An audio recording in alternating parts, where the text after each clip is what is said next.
विज्ञान ने हमें हमेशा ये बताया है कि ग्रीन हाउस इफेक्ट हमारे लिए खतरनाक है, यानी कि उससे हमारी पृथ्वी तबाह हो सकती है। लेकिन ये कितना सच है?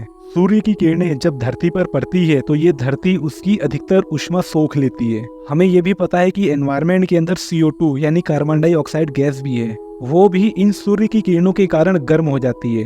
अब शाम के समय जब धरती उधार ली हुई ऊष्मा को वापस छोड़ता है तो ये कार्बन डाइऑक्साइड उसको अपने से बाहर नहीं जाने देती, यानी कि पृथ्वी से बाहर नहीं जाने देती, अंदर ही ट्रैप कर लेती है। इसी कारण से पृथ्वी के सतह का तापमान बढ़ जाता है। इसी को ग्रीन हाउस इफेक्ट कहते हैं। ग्रीन हाउस इफेक्ट के कारण ही पृथ्वी की गर्मी बढ़ रही है, जिसके कारण ग्लेशियर्स पिघल रहे हैं। यहाँ तक कि रूस के कई इलाकों में जमीन के नीचे जमी बर्फ, जिन्हें परमाफ्रोस्ट कहते हैं, वो भी पिघल रही हैं, मतलब कि दलदल बन रही हैं, जिसके कारण इस बर्फ में जमी हुई सभी जैविक चीजें अब सड़ने लगी हैं। बिल्कुल उसी तरह जब हम लोग फ्रीज बंद कर देते हैं तो उसमें रखी हुई चीजें खराब हो जाती हैं। इसके कारण और ज्यादा कार्बन डाइऑक्साइड और मीथेन गैस हमारे वातावरण में मिल रहा है, जो कि एक बहुत खतरनाक बात है। ये कार्बन डाइऑक्साइड यानी CO2 अगर ऐसे ही बढ़ता रहा तो वो दिन दूर नहीं जब पृथ्वी पर फिर से तेजाब की बारिश होगी। तो कौन सा छाता यूज करोगे आप? वैसे हर एक चीज के दो पहलू होते हैं, सिक्के की भी दो पहलू हैं, उसी तरह ग्रीन हाउस इफेक्ट का भी दो पहलू है।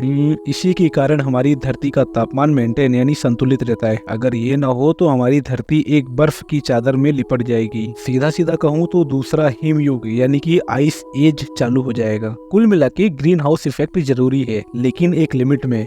हम लोग ज्यादा प्रदूषण करेंगे तो ज्यादा CO2 निकलेगा, तो उससे ग्रीन हाउस इफेक्ट और ज्यादा होगा। तो तेजाब की बारिश तो करानी नहीं है। और ग्रीन हाउस इफेक्ट एकदम खत्म हो जाएगा तो ये भी एक बीमारी है। हिमयुग चालू हो जाएगा, आइस एज, तब तो हम लोग और नहीं जिंदा रह पाएंगे, एकदम मधुमेह की बीमारी की तरह। अगर शुगर ज्यादा हो गया तो डॉक्टर के पास, कम हो गया तो डॉक्टर के पास, मेंटेन है तो बढ़िया है भैया, शरीर बढ़िया चल रहा है। तो आप लोग बताओ, परमाफ्रोस्ट की जमीनें किस किस एरिया में है? आज के लिए इतना ही। जय भारत, जय हिंद।